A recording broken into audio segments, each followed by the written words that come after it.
Buenos días, compañeros y maestros. Nosotros somos el equipo 5 y estamos conformados por mis compañeros Domínguez Hernández José Manuel, Rivera de Dios Ángel de Jesús y una servidora Chepe Guadalupe Magaña Gómez. Los temas de los que vamos a hablar hoy va a ser los correspondientes al 3, al 11 y al 15. Como introducción, bueno, sabemos que el control automático ha desempeñado un papel vital en el avance de la ingeniería y la ciencia, ya que es parte fundamental y es muy importante en el desarrollo de nuevos sistemas para vehículos espaciales, para sistemas robóticos, operaciones industriales que requieran el control de la temperatura, la humedad, la presión, flujo, etcétera. En especial hacemos hincapié en lo que son las operaciones industriales, porque es en los temas en los que vamos a estar hablando. Para lo que es el tema 3, que es la acción de control integral. Como sabemos, existe una serie de acciones básicas de control. En esta ocasión nos vamos a concentrar en la acción de control integral. Antes de hablar más sobre este tema en sí, tenemos que conocer dos conceptos importantes, lo que es la acción de control y el controlador automático. La parte del controlador automático es la que se encarga de medir y comparar el valor deseado con el valor existente. Entonces, la diferencia de ellas dos realiza cierta operación para poder reducirla. Mientras que la forma, el método, todas las operaciones que se llevan a cabo para lo que es el controlador automático para la medición de esta señal, se llama acción de control. Entonces nos damos cuenta que la acción de control en sí es el funcionamiento del controlador automático. La siguiente imagen que tenemos aquí es el diagrama de bloques de un sistema de control. Es cómo se lleva a cabo los procesos o las operaciones industriales manejadas a través de las acciones de control. Además podemos ver los elementos que intervienen en ella, lo que es el controlador, el actuador, la planta y el sensor. La acción de control integral. Sabemos que las acciones de control buscan hacer lo más pequeño el error en un tiempo más corto posible. Comparando la acción de control integral con la acción de control proporcional, la acción de control proporcional se ajusta al error en un instante de tiempo entre la señal de referencia y la señal de salida. Mientras que la acción de control integral toma todos estos errores que ya fueron medidos, que se encuentran en el área bajo la curva, entre la señal de referencia y la señal de salida. Entonces, esta acumulación hace que la acción integral sea mucho más agresiva. Por eso también es denominado como un control de reajuste y un reset o un reset. Y además su principal característica es que tiende a minimizar el error. En otras palabras, podemos decir que la acción de control integral es que la velocidad de salida del controlador es proporcional al error, o que la tasa de cambio de la salida es proporcional al error. Por eso es que tiende a minimizarlo. La descripción matemática de este tipo de control es la que podemos ver en la primera imagen de la izquierda, donde KI es la constante ajustable. La de UDT representa que es la salida del controlador.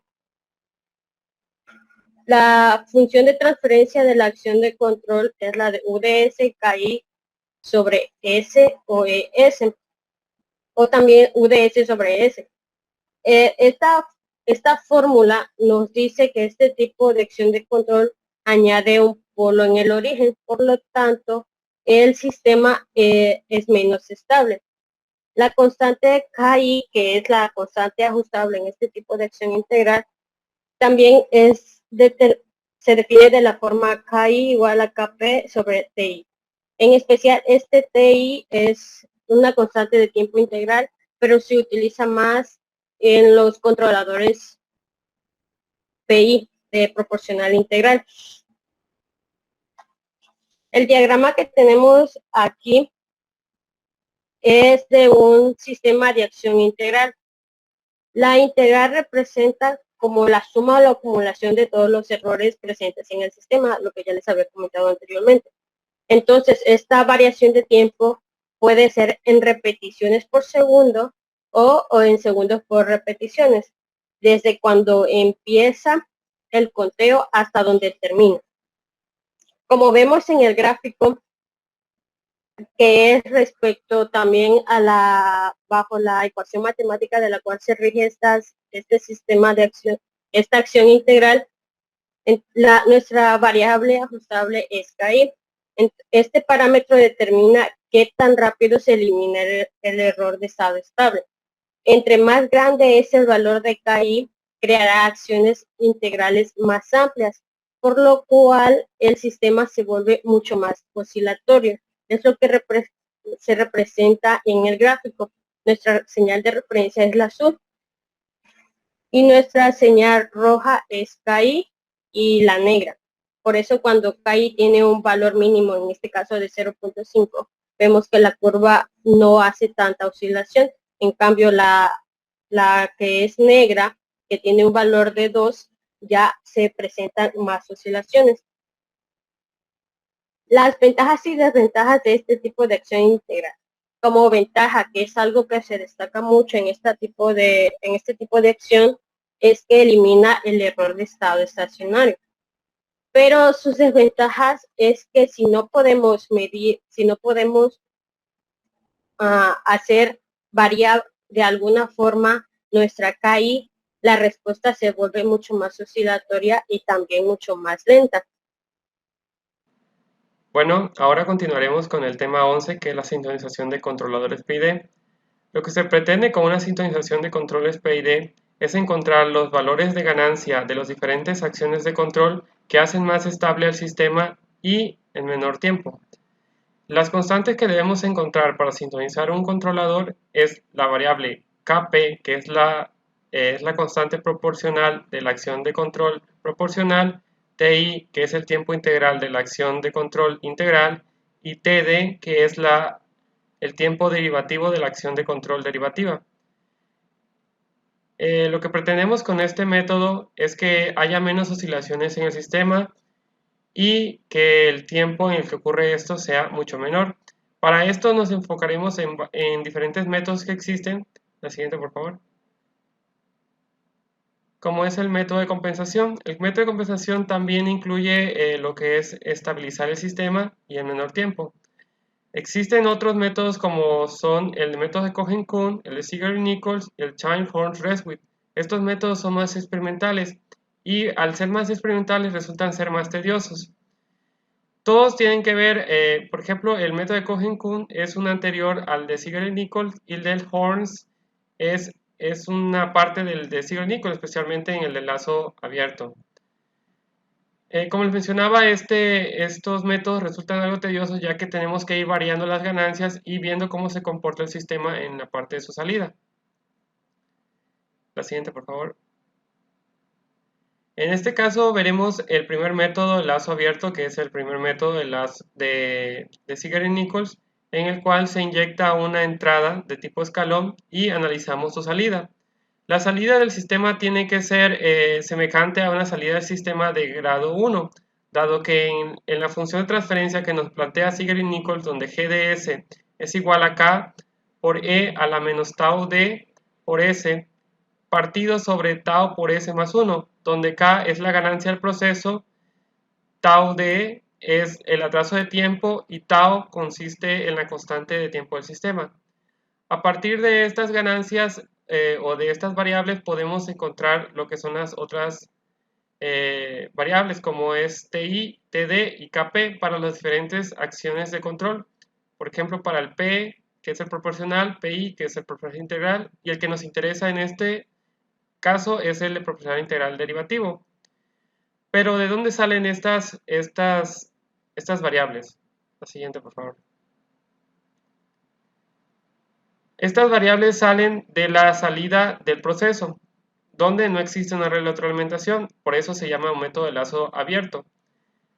Para poder aplicar este método necesitamos que en nuestra salida no exista una gráfica semejante a la de integrador oscilatorio, ya que el método de Siegel-Nichols nos plantea una función de transferencia de grado 1 en la parte del denominador, por lo cual tenemos que tener en la salida una semejanza a este tipo de salidas. Es por eso que las salidas sigmoidal son muy características de este método. La siguiente, por favor. En este caso vemos un ejemplo del cual se obtuvo de un controlador de nivel, y aquí vemos lo que son sus respuestas de salida. Vemos que existen algunos escalones en los cuales el voltaje va incrementando y hay una curva que suaviza a todas estas señales. Para aplicar el método de Siegel-Nichols en lazo abierto necesitamos trazar una recta que toque a la curva en una parte, es decir, una pendiente.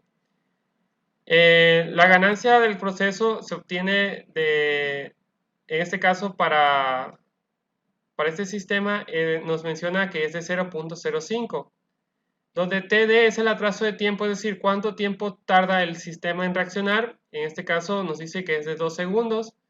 Y lo que es la constante del tiempo del sistema es la diferencia que existe entre la perpendicular, donde topa el máximo rango de valor de la curva, y menos el tiempo de atraso el atraso de tiempo. Esto nos obtiene tau, que es la constante del tiempo del sistema. La siguiente, por favor. El método de Siegel-Nichols puede mejorar o empeorar nuestro sistema. Es decir, en esta gráfica vemos donde la línea azul representa el proceso real y el método de Siegel-Nichols se presenta con punteados de color naranja. Vemos que aplicando el método de Siegel-Nichols obtenemos un tiempo en estado estacionario mucho mayor a consideración que como estaba antes. Por eso se dice que es un método 100% experimental, porque podemos obtener una respuesta adecuada para el sistema o podemos empeorar la respuesta del sistema. En este caso, si se empeora, necesitamos hacer uso de otros métodos de sintonización. La siguiente, por favor. El segundo método que nos plantea Siegel-Nichols es el método de lazo cerrado, donde en este caso sí existe la retroalimentación. El método nos dice que para poder usar este método necesitamos encontrar la ganancia crítica, es decir, colocar tanto la acción de control integral a 0 y la acción de control derivativa a 0, y solo variar la constante proporcional de la acción de control proporcional. Una vez que empecemos a aumentar los valores, nuestro sistema va a empezar a oscilar. Si obtenemos una respuesta como la que obtenemos en la derecha, que es oscilatoriamente estable, podemos utilizar este método. A esa ganancia que hace nuestro sistema oscilatoriamente constante se conoce como ganancia crítica, y el periodo o la distancia que hay entre la cresta de una onda y la cresta de la siguiente se conoce como periodo crítico. La siguiente. Una vez obtenidos tanto la ganancia crítica y el periodo crítico, podemos obtener las diferentes variables de las acciones de control, donde KP, TI y TD, para los diferentes controladores que existen. En este caso vemos el de P y D. La siguiente. Bueno, como último tema tenemos unos ejemplos de la implementación del PID. Como vimos en clases anteriores de una compañera, ella explicó lo que es el PID en un proyecto escolar. Lo que ahora explicaremos será el controlador PID en plantas industriales. El primer ejemplo es el controlar una planta. Como podemos ver aquí, nuestro controlador lo que hace es soltar cierta cantidad de materia sobre la banda que recibe cierta cantidad de peso. Esta es ocupada para llenar cajas, para llenar para embolsar, para llenar refresco, ya sea una industrialización de alguna materia prima. La realimentación en estos procesos se utiliza más que nada para tener un valor estable, ya sea cierta cantidad de mililitros o cierta cantidad de peso. La siguiente, por favor. Ok, una columna de destilación también es ocupada con procesos de PID. Esta es mayormente ocupada en la industria de los químicos. Es utilizada para separar dos líquidos a partir de su volatilidad. Siguiente, por favor. En la columna podemos observar que tenemos dos realimentaciones. ¿Por qué? Porque al momento de que introducimos nuestro líquido por donde se encuentra la parte que dice flujo de líquido, este empieza a descender hasta llegar al fragmento rojo.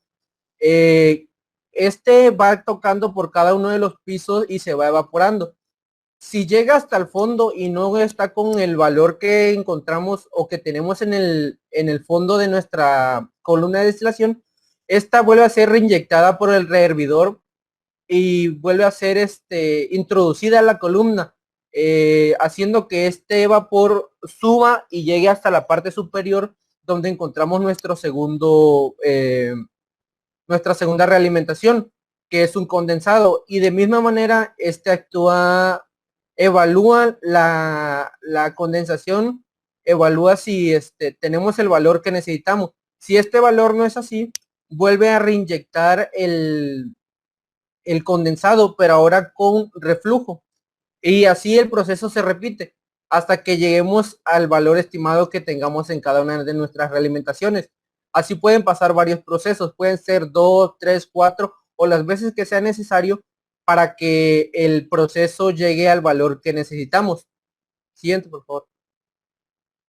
Un último ejemplo que es un poco más práctico y visual es un control de temperatura. Como podemos observar al fondo vemos un controlador de temperatura, el cual está conectado a un sensor de temperatura que se le está intentando aumentar la temperatura mediante un cautín. ¿Para qué? Para que este empiece a calentarse y llegue la señal al foco.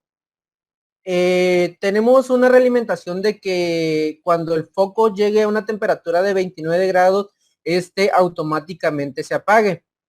La siguiente, por favor. Como podemos observar aquí al fondo de nuestro